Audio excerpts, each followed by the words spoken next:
पक्षाच्या लोकांना संविधानाविषयी प्रेम नाही, यांना संविधान बदलायचं आहे. ते यासाठी तुम्ही मतदारांवर अशा पद्धतीनं दबाव आणताय, गोंधळ निर्माण करताय.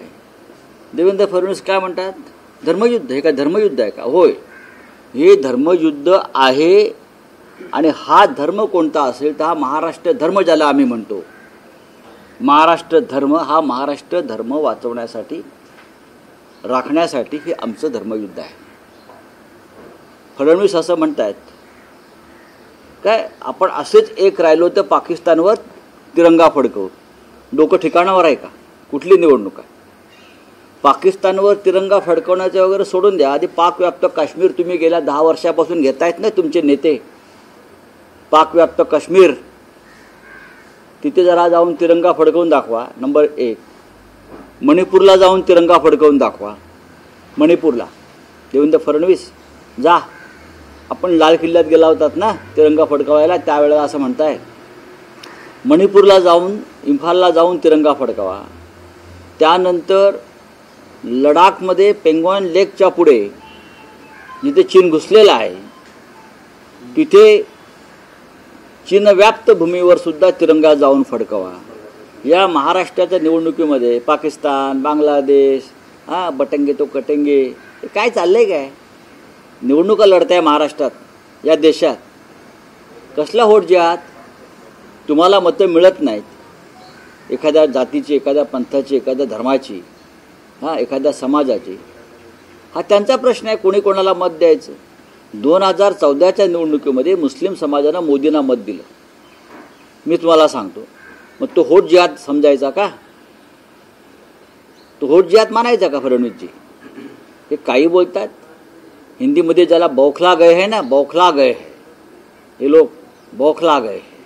यांचं जो मानसिक गोंधळ आहे त्याच्याविषयी आम्हाला चिंता वाटते. आणि 23 तारखेच्या निकालानंतर हा गोंधळ अधिक वाढेल. त्यांना कोणत्या प्रकारचे आजार जडतील, वेगळ्या वेगळ्या प्रकारचे, याच्याविषयी मला चिंता वाटते. आणि देवेंद्र फडणवीस यांना उपचारांची गरज आहे. एकाने प्रश्न विचारा, काय मराठीत विचारा. कोणी कोणी झोपलेलं नाही. महाराष्ट्र जागाच आहे. महाराष्ट्र कधीच झोपलेला नाही. म्हणून तर लोकसभा निवडणुकीत महाराष्ट्रानं तुम्हाला झोपवलं ना. महाराष्ट्रानं तुम्हाला झोपवलं, कारण महाराष्ट्र जागा आहे. आणि जोपर्यंत महाराष्ट्र जागा आहे तोपर्यंत या देशामध्ये नरेंद्र मोदी जे असतील, अमित शहा जे असतील, किंवा आपण सगळे लुटारू आहात. तुम्हाला हा देश इंग्रजाप्रमाणे लुटता येणार नाही. आम्ही जागे आहोत महाराष्ट्र. तर आम्ही जागे नसतो तर अर्धा महाराष्ट्राचा सातबारा देवेंद्र फडणवीस आणि कंपनीनं गौतम अडाणीच्या नावावरती करून टाकला असता.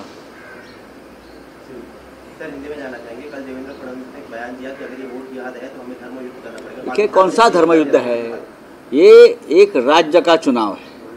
ये झारखंड में जाकर भी धर्मयुद्ध की बात करते हैं, हरियाणा में जाकर धर्मयुद्ध की बात करते हैं. ये विधानसभा का चुनाव है. और महाराष्ट्र में एक धर्म है, उसका नाम है महाराष्ट्र धर्म. तो छत्रपति शिवाजी महाराज का धर्म है. और उस धर्म की रक्षा के लिए हम सब लोग एक है. और जिसमें बीजेपी और एकनाथ शिंदे जैसे लोग नहीं है, उनका धर्म अलग है, हिंदू मुसलमान और कुछ नहीं उनके दिमाग में. जब चुनाव हारने का समय आता है तो धर्म युद्ध की बात करते हैं. भाई दूसरी भी एक बात देवेंद्र जी ने कही, महाराष्ट्र के चुनाव में हम पाकिस्तान पर तिरंगा लहराएंगे. अरे चुनाव महाराष्ट्र का है, विधानसभा का है. यहाँ पाकिस्तान कहाँ आ गया? कौन आपको पूछता है?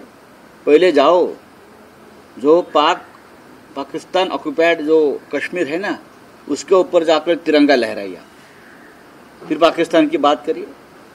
क्या आपकी हिम्मत हमने देखी है? चाइना घुस गया है लद्दाख में, हमारी ज़मीन खा गया है. उस ज़मीन पर जाकर तिरंगा लहराइए. आप जाइए वहाँ, और भी जगह है मणिपुर जैसी, जहाँ प्रधानमंत्री अब तक जाकर तिरंगा नहीं लहरा पाए हैं. वहाँ जाकर आप तिरंगा लहराइए. कश्मीरी पंडितों की घर वापसी करिए. ऐसे बहुत से वादे आपने किए हैं. संविधान की रक्षा कीजिए. कौन सी धर्मयुद्ध की बात आप करते हो? आपको क्या धर्म के बारे में मालूम है? आप तो धर्मद्रोही है. एक राष्ट्र धर्म है, एक महाराष्ट्र धर्म है, जिसके लिए हम लोग जान देने को तैयार है। सिर्फ चुनाव आते हैं तो धर्म युद्ध की बात करने वाले में हम लोग नहीं है। किसी ने उसका उपचार करना चाहिए, जांच करनी चाहिए, ये लोग क्या बोल रहे हैं। चुनाव आते हैं तो धर्म युद्ध की बात करते हैं। हाँ, ठाकरे ने स्वयं वीडियो बनाया था बैग चेकिंग का, उसके बाद अमित शाह का जो बैग है वो चेक करने का करने दो ना, करने दो। उद्धव ठाकरे जी ने आवाज उठाने के बाद उनके बैग और उनके हेलीकॉप्टर चेक होने लगे हैं। उद्धव जी ने जब आवाज उठाया क्या चल रहा है, तब ये चुनाव आयोग को ये सब नौटंकी करनी पड़ रही है। लेकिन पैसे का लेन देन डिस्ट्रीब्यूशन जोर से चल रहा है पुलिस के चौकीदारी में। तो वही इलेक्शन कमीशन इलेक्टोरल बॉन्ड जो चल रहा है किस तरीके से चालू उससे कुछ बातचीत कर रहे हैं। ठीक है, जो भाषण है उसमें कोई ऑप्शन दिला है। अमित शाह म्हणतात बहुत मोडाचा कायदा काही को रद्द करू, महाराष्ट्रातल्या मुस्लिमांना आरक्षण देऊ देणार नाही। यही तो बात है ना, चुनाव में सब मुद्दे खत्म हो गए हैं। विकास पर बात करो। टाटा एयरबेस का जो प्रोजेक्ट है महाराष्ट्र से गुजरात में कैसे आ गया, उस बारे में बात करो अमित शाह जी। जहां नागपुर में 10,000 लोगों को रोजगार मिलने वाला था, 30,000 करोड़ का इन्वेस्टमेंट होने वाला था, ये टाटा एयरबस प्रोजेक्ट, आप उसके बारे में हमें महाराष्ट्र को बताइए। ये वक्फ बोर्ड वगैरह बात हम देख लेंगे, वो सेंट्रल का विषय है, इस राज्य का विषय नहीं है। Sir, all India personal law board के मौलाना है, उन्होंने कहा है कि वोट जिहाद के जो सर्वोच्च सेनापति है वो शरद पवार है। उद्धव ठाकरे का भी नाम उन्होंने लिया है, जिसको लेकर अब बीजेपी जो है सीधा देखिए, ये सब बीजेपी के लोग बीजेपी के पेरोल पर होते हैं, ऐसे कुछ लोग होते हैं, वो बात करते हैं, उसके ऊपर ध्यान मत दीजिए। वोट जिहाद, लव जिहाद, पाकिस्तान पर तिरंगा लहराएंगे, ये बात महाराष्ट्र के चुनाव में कहाँ से आ गई? उसका मतलब है बीजेपी हार रही है महाराष्ट्र में। जब ऐसे मुद्दे आते हैं ना तो समझ लीजिए बीजेपी हार रही है। चलिए, थैंक यू। सतरांना पाडण्यासाठी उद्धव ठाकरेंनी आवाहन केलंय की आपल्यातले मतभेद दुसरा पण सतरांना पाडा। मग 70 पडताच आहेत। सिल्लोडमध्ये यावेळेला आपण पाहाल अब्दुल सत्तार यांचा दारुण पराभव तुम्हाला होताना दिसेल। तुम्ही पहा, उद्धव ठाकरे जे बोलले आहेत ते सत्य आहे।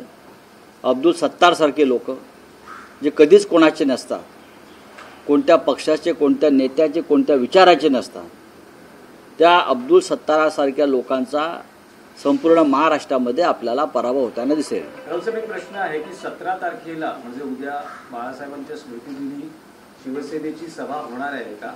कारण मनसेनं 17 तारखेचा शिवाजी पार्कवर सभेचा दावा सोडलेला आहे, तर आता शिवसेना काही अनुकूल किंवा काही पावलं उचलते आहे का सभा घेण्यासाठी? शिवाजी पार्कची सभा आमच्यासाठी गंभीर विषय नाही। त्या सभेसाठी मनसेनं मागणी केली होती ती तारीख। आमचं असं म्हणणं होतं की हिंदू हृदय सम्राट बाळासाहेब ठाकरे यांचा स्मृतिदिन त्या दिवशी आहे, लाखो लोक त्या ठिकाणी येतील, संध्याकाळपर्यंत त्यांची वर्दळ असेल, त्याच्यामुळे तिथे संध्याकाळच्या सभेची परवानगी आम्हाला मिळावी। पण आम्हाला प्रशासनानं परवानगी दिली नाही। एक दिवस आधी म्हणे काहीतरी 12 तास आधी या लोकांनी परवानगी मागितली। त्याच्यामुळे आम्ही बाळासाहेबांचा स्मृतिदिन आहे, वाद नकोत, आम्ही BKC मध्ये आमच्या सभेची तयारी सुरू केली आणि आमची सभा सांगता सभा जी आहे मुंबईतली सगळ्यात मोठी, ही 17 तारखेला सायंकाळी 6 वाजता माननीय उद्धव ठाकरे यांच्या प्रमुख उपस्थितीमध्ये BKCलाच होणार। शिवतीर्थावर आमची सभा आता होणार नाही। ज्या कोणाला करायची आहे ती करू द्या। सभा का रद्द झाली मला माहीत नाही। कोणीतरी असं मला सांगितलं की मनसे प्रमुखांची प्रकृती बिघडलेली आहे, त्यांची प्रकृती बिघडल्यामुळे ते सभा घेणार नाहीत। मी त्यांच्या प्रकृतीला आराम पडावा अशी ईश्वराकडे प्रार्थना करतो। पण राऊतसाहेब, ही जी सभा आहे BKC होते ती शिवसेना युनिटीची असेल की महाविकास आघाडीची? ही शिवसेना माननीय उद्धव ठाकरे यांची असेल। Thank you. मैं जानना चाहेंगे, कल 17 तारीख है, बालासाहेब ठाकरे जो है उनके स्मृति दिन है, शिवसेना ने अपील की थी, मनसे ने भी जो है शिवाजी पार्क में अपील की थी लेटर को लेके, किस तरीके से जो है आगे का काम रहेगा, आगे का जो क्या है, क्या है आपकी भूमिका क्या है, आप सभा कहाँ होगी? हमारी सभा जो है कल की जो आखिरी सभा है, मुंबई की सबसे बड़ी रैली है, वो BKC में होगी।